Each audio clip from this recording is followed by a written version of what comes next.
Excellency, the guest of honor, Dr. Girma Amante, Minister of Agriculture and Natural Resources, Democratic Republic of Ethiopia. Mr. Asad Abdurazak Mohammed, Minister, State Minister of Agriculture and Irrigation of Federal Republic of Somalia. Ambassador Gamal El Sheikh, Ambassador of Sudan in Ethiopia. Mr. Collins Marangu, representing the Cabinet Secretary, Minister of Agriculture and Livestock Development for the Republic of Kenya. Representative Minister of Agriculture and Food Security, Republic of South Sudan. Very sorry. Representative of Uganda, Dr. Anna Rose Ademem, Commissioner of Animal Health. I don't forget to nominate also the representative of the FAO, who has made a very delighted speech. Distinguished representative of AU, FAO, World Bank, African, IFAD representative and World Food Program. Excellencies, I have the floor and I will give my statement in French. But some of them, we speak French because French in the United Nations is the second language to speak. So you have to learn more.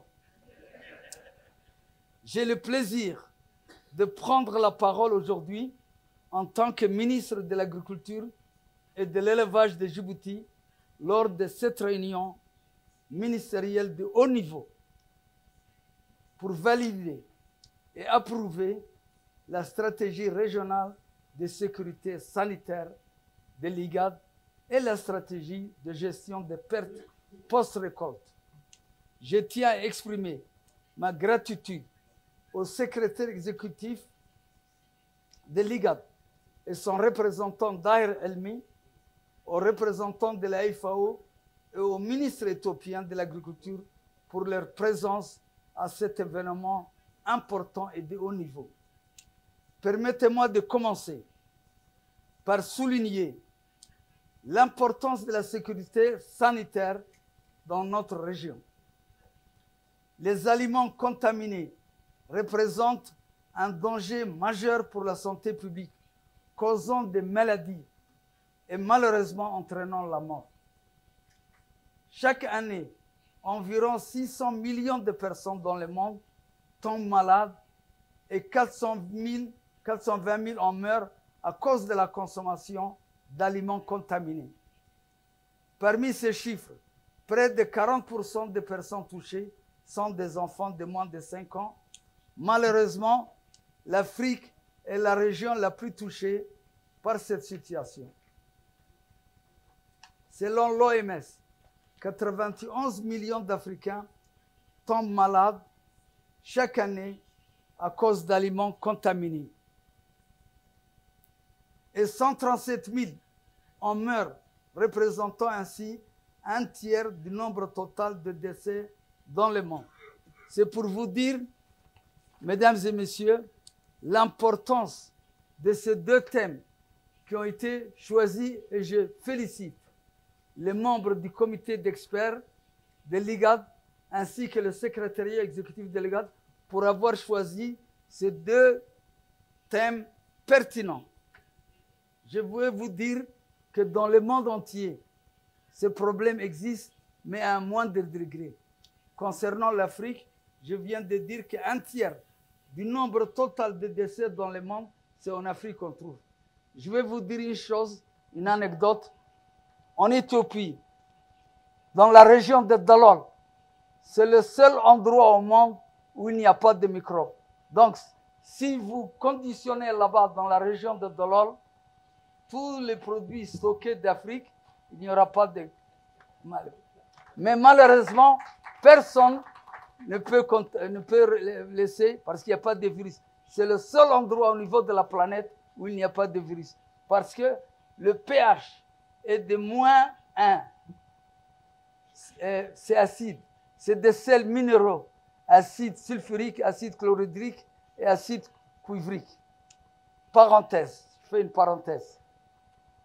Outre l'impact sur la santé publique, les maladies d'origine alimentaire ont également des conséquences, bien entendu, économiques considérables.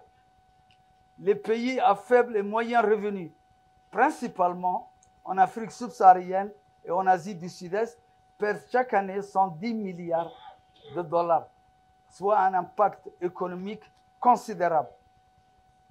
Et en frais médicaux, bien entendu, puisqu'il faut soigner toutes les personnes contaminées par ces aliments.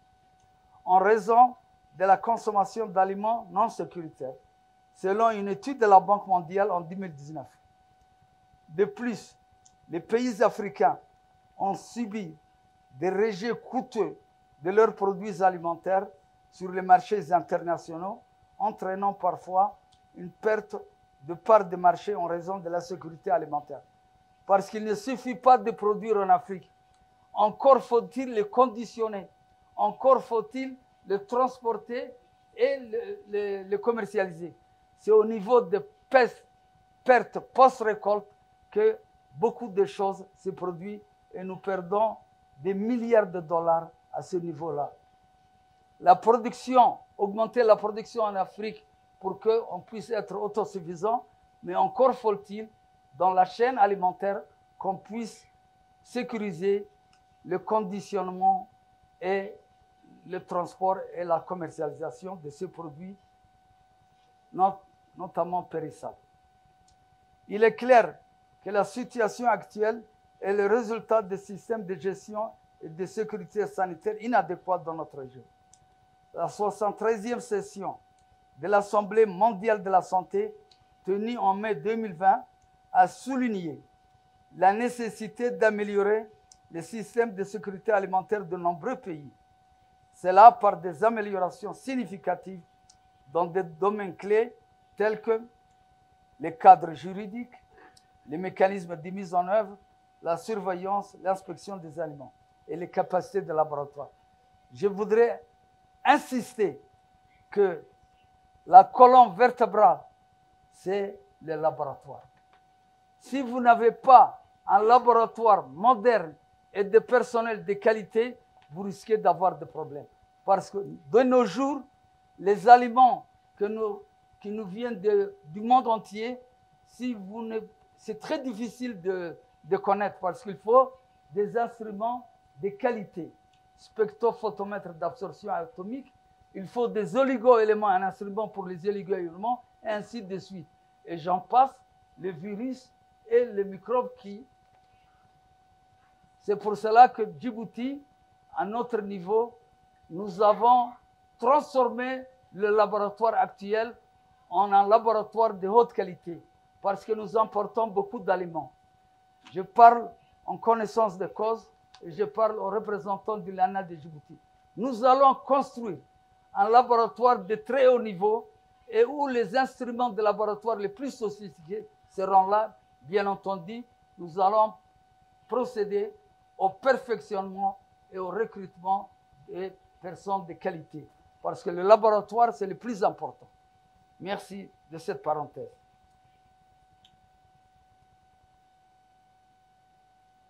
La coordination des interventions d'urgence, l'éducation, ce que je viens de dire, et la formation en matière de sécurité sanitaire.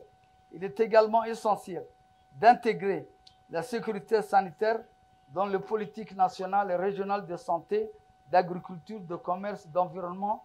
Et parallèlement à ces défis, en matière de sécurité sanitaire, nous devons également faire face à un problème souvent négligé, à savoir les pertes post-récolte. Les pertes post-récolte aggravent l'insécurité alimentaire et la malnutrition que connaît actuellement l'Afrique et la région de l'IGAD. Pour ne pas vous endormir et alourdir mon discours, je voudrais faire une petite synthèse de tout ce qui reste. Je voudrais vous dire, en conclusion, je voudrais remercier chaleureusement tous les participants à cette réunion interministérielle de haut niveau.